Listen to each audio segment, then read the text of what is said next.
And for more on all of this, let's bring in CNN senior military analyst and former NATO Supreme Allied Commander James Stavridis. He's also a partner at the Carlyle Group, a global investment firm, and serves on the board or advises a handful of defense-related companies. Admiral, thanks so much for being here with us.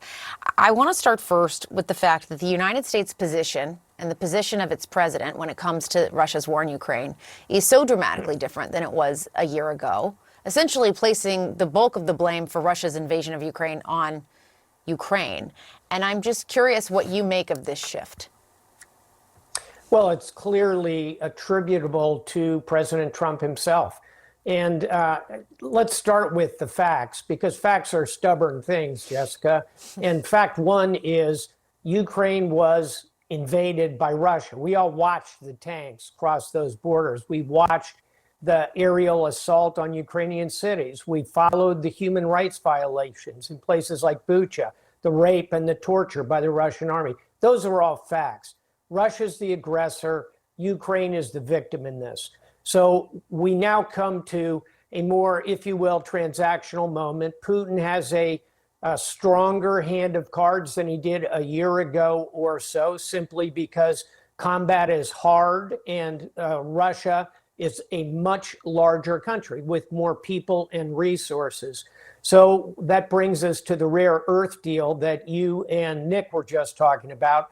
I think it is time to put that together, but to do it exactly as you were discussing, with security guarantees for the Ukrainians. Yeah, and that is what we kind of were hearing from Secretary of State Marco Rubio. He this week tried to explain that and say, in his words, that this was going to be a security guarantee because the United States would be invested with Ukraine. Do you think that that can actually work?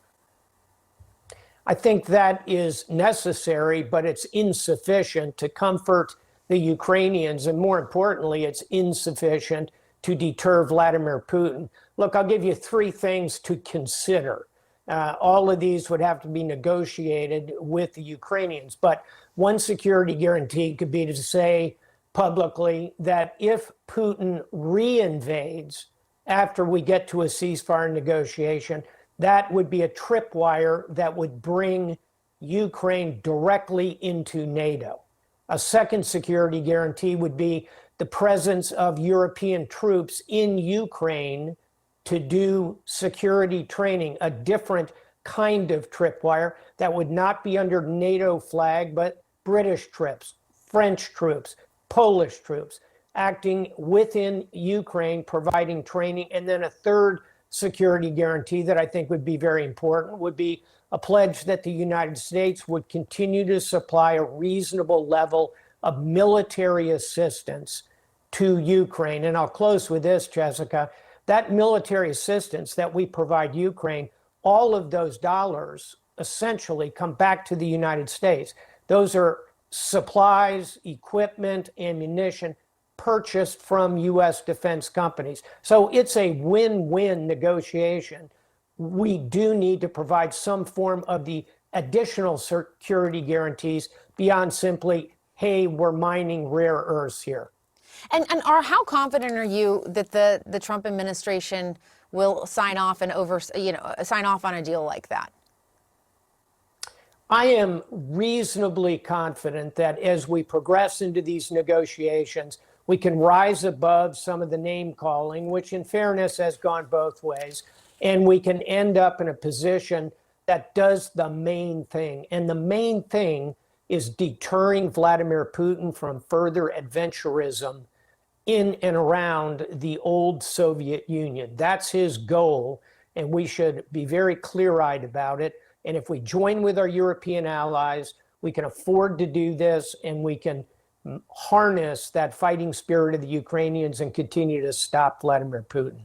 And there is this dynamic also between Donald Trump and Vladimir Putin. They are preparing to have this face-to-face summit. Can you help put into context what that relationship is like between a U.S. president and the Kremlin? As I look at their body language when they're together, I look at what they say about each other. I look at what the team, particularly the team around Putin says very positively about our president, I am surprised. I think it is a surprising event when these two leaders that you're showing of two nations that really have antithetical goals and values. It's very surprising to see a level of personal chemistry that you're showing on tape right now. Let's be clear, though. Personal friendships are not ultimately what drive international relations or security guarantees or any of the things we're talking about. Nations have permanent interests. I'm confident overall the United States will move forward in the right way, regardless of this personal affinity these two men seem to have for each other.